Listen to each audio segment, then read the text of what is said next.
the third thing that I'm watching for is whether President Biden and Vice President Kamala Harris are going to say anything about this.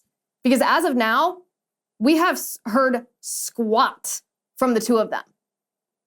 And maybe that makes sense because this is the political targeting of their political opposition, the man who's declared that he's running for president against them.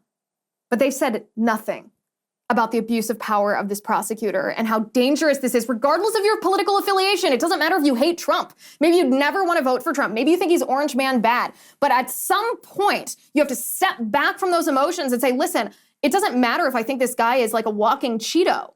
It doesn't matter. Because if, when the Democrats are in power, we allow them to politically target their opponents just because they don't like his politics and they don't want him to be president and they don't want to campaign against him, then what happens when we have corrupt Republicans in office?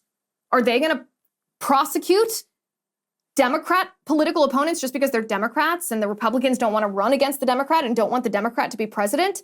Is this a precedent you want to set? Because anytime you do set a precedent like this, it turns around and bites you in the rear end. It's just like when the Democrats discarded the filibuster for judicial nominees.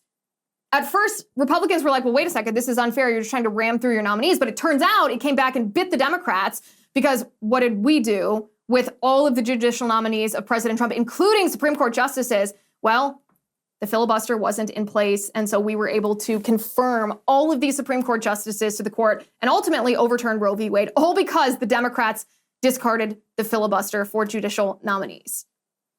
It's going to come back and bite you.